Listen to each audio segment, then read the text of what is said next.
What's good? What's good? We back. Yours truly, the one and only Paul Pickett, host of the Paul Pickett Podcast, aka Triple P, aka the Common Sense Podcast, your source for music, sports, politics, world events, and much, much more. Today, I'm going to react to Andrew Tate and Piers Morgan second debate about Elon Musk and free speech. I think that's what it's about. But before we get into that, let's give you a word from one of our sponsors.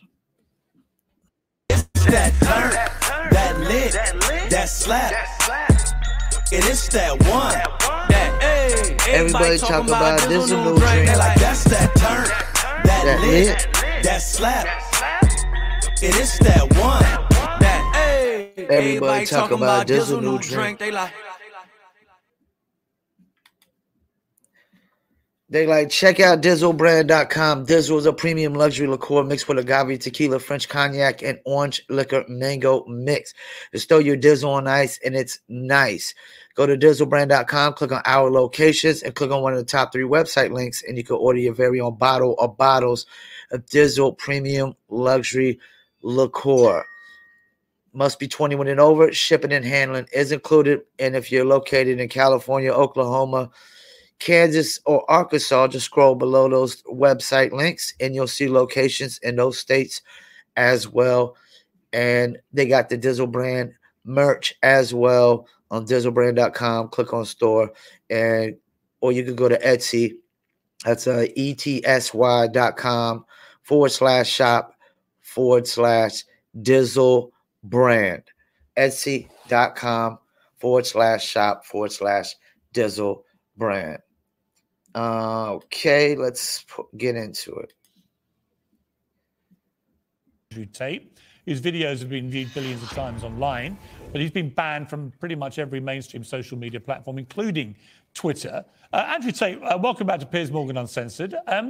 Your take on this, I think, is quite interesting because you've been a victim of being, if victim's the right word, but you've been removed from social media platforms for your opinions.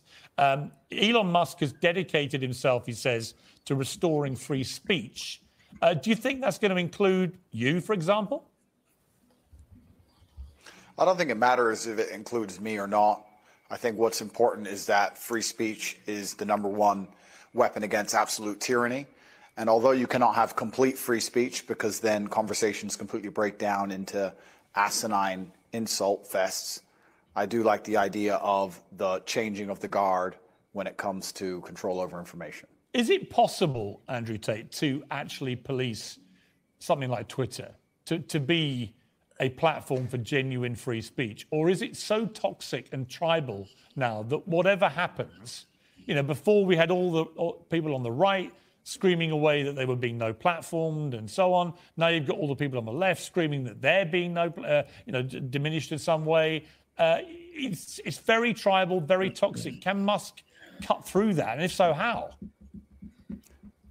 Yeah, it's going to be extremely difficult. There's always going to be one group of people who are extremely unhappy, but I think that anybody who's perspicacious enough to understand the truth of what's been going on in the world recently will know that the left and their narratives have certainly been protected for a very long time.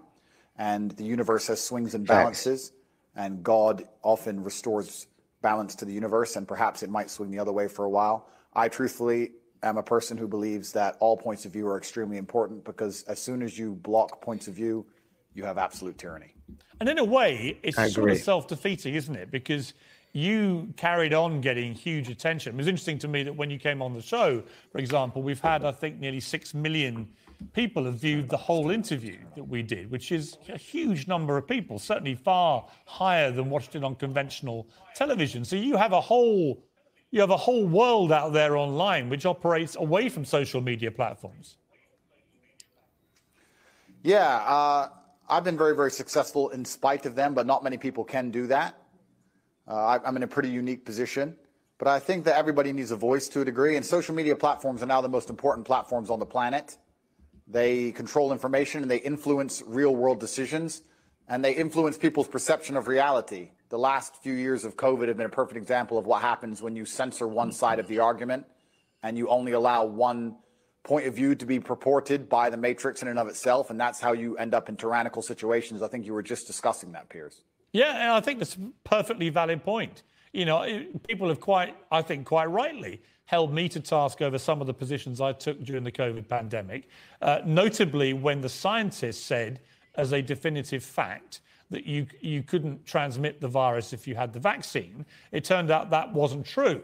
And I based my observations on that supposed fact and said, right, well, in that case, if you refuse to be vaccinated, you shouldn't get the same rights as people who've been vaccinated. If it's true that if you're unjabbed, you can pass it on. It turned out, actually, there's not much difference whether you've been vaccinated or not. And at that point, I changed my mind. But I felt that there were a lot of people who were being deplatformed from Twitter at the time for questioning the validity of scientific statements, and they would then be a complete U-turn. So I do think it was a very interesting period, actually, for testing what free speech means. It was actually worse than that. You're right, Piers, but it was actually worse than interesting, because what happens is when you censor an entire side of the argument and only allowed one side of the argument to have a voice, you are changing reality in real time. You are shaping the world. The only reason that scam continued as long as it did, and the only reason people didn't get to see their own parents get buried, and the only reason people sat and missed cancer appointments because they were scared of the common cold, was because they were censoring anybody who said anything contrary to the purported version of events that the mainstream media decided they want the entire world to swallow. It's beyond simply interesting, and it's beyond simply funny or coincidental. Yeah, I mean, I will challenge you on one thing. It's not the common cold, right? COVID-19 has killed 6.6 million people. It is one of the most deadly viruses, certainly of our lifetime. So it wasn't the...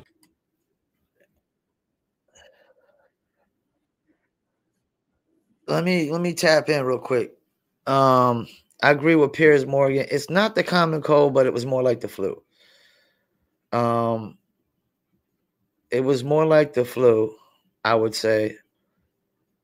And I agree with, like, that's the thing. This ain't really a debate, because they've agreed with each other up to this point, and I agree with everything that Piers Morgan and Andrew Tate have said up to this point, except I gotta agree with Piers Morgan. It's not the common cold, but it's more like the flu. There's like 40 to 50,000 flu deaths a year, and that's even with us having, with people being able to get flu shots. So, yeah, I wouldn't say it's the common cold, but it's definitely, we could, if we were better prepared, it probably wouldn't be as bad. Let's keep it moving. I think, about accepting during fast-moving pandemics the word of scientists as being sacrosanct, because on a number of things, from the use of masks to the efficacy of vaccines in preventing transmission, they did massive U-turns. I've read enough history books to know that the people who do the censoring are never the good guys. And they've been censoring a lot of arguments for a very long time in the name of good. They are weaponizing virtue, and it's always in the name of tyranny. Anybody who is out here trying to silence an entire side of an argument on any subject, whether it's COVID-19, immigration, anything else, they are the evil people who are out for absolute mind control of the populace. And they should be feared. I certainly agree. I certainly agree that I think the healthiest thing for any democracy is for all views to be aired and debated. We seem to have lost the ability to debate. When I interviewed you, yeah, we had a few fractious moments, but actually, I thought it was a pretty spirited debate between people who perhaps had, preconceived views of each other. And I've got no problem interviewing you now about this. That's the problem. I think you have an interesting take on this stuff. Preconceived views. And that's the key to life. When you reach that level of adolescence in your mindset where you can't handle any point of view that is contrary to your own, then you're truly a broken person. And that's what the internet is purporting. Facts. It's very interesting you said about Twitter being tribal. There's a large contingent of people on Twitter who simply cannot handle reading an opinion which differs from their own. And that is a degree of immaturity.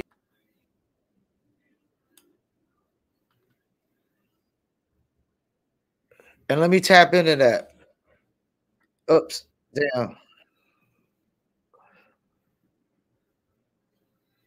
All right, let me tap into that. And that's why Piers Morgan said when he got new evidence and new information, he changed his view and thought. And that's the thing. Have we become a society, such a broken society, where people can't present new evidence or new truth or new facts, and your mind can't be changed on something? Like, if you got your mind made up so bad that somebody could present facts and evidence and truth, and you still can't make up your mind, you're literally broken. You can't be fixed. I mean, there's nothing nobody can say to make you believe truth or facts or actual evidence. You know, let me hear the last bit what he was about to say. Yeah, would you do that? Would you pay the extra?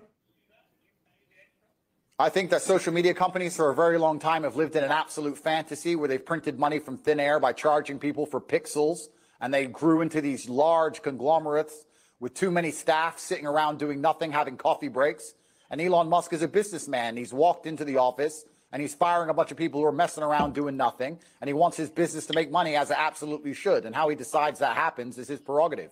I don't see why we should sit and accept that a website needs 200,000 people sitting around discussing in long meetings, sitting on beanbags about policy of human rights of some garbage, when he's come along and said, no, I'm a businessman. We're going to charge for our service. We're going to reduce the number of staff. And we're going to be a functional, coherent company, as they should be. And it's his prerogative to do it, as he's bought the company. I think he can do whatever he wants. Yeah, I mean, I don't disagree, because I remember the appalling censorship of the New York Post exclusive about Hunter Biden, the son of the president, about his laptop. This is 3 weeks before the election that Joe Biden won. He was heading, to a possible victory, but it was tight. And that story, they reckon, could have tipped it either way. But it was completely suppressed and censored, starting with Twitter, then Facebook, then others. Twitter literally locked out the New York Post account for 2 weeks for breaking a completely true story. I thought that was shameful.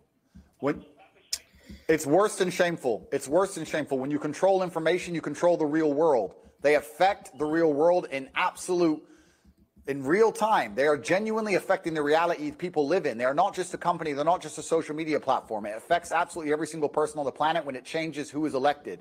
I don't want to comment specifically on Hunter Biden or the laptop. I would never kill myself, but I don't think it's fair that they would hide certain key information that close to an election. And the fact that they've done that was done specifically to affect the world that we all live in. And we all have to suffer the consequences of those things. So to sit and say that these companies can just do whatever they want and they're private, etc. No, free speech is beyond important for democracy. It's important for the reality that we exist under. Yes. Andrew Tate, thank you for joining me. I appreciate it. Thank you, friend.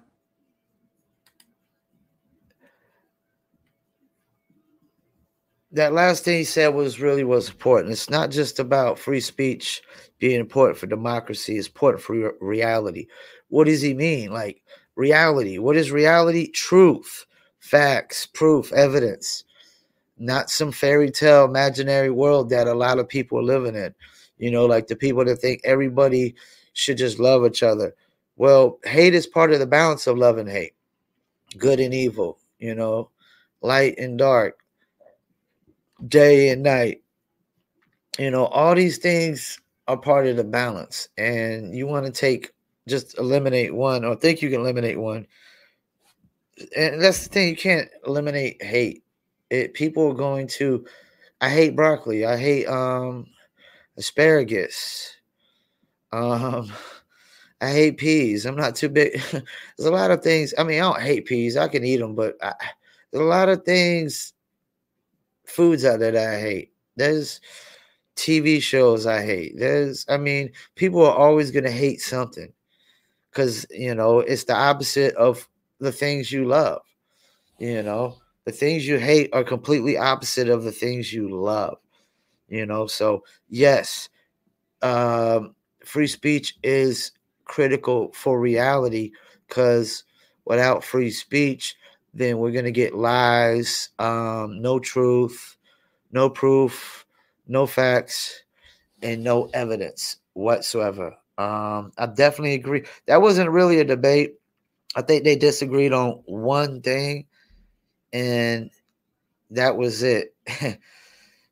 So thank you for tuning in, Paul Pickett Podcast, and I'm out.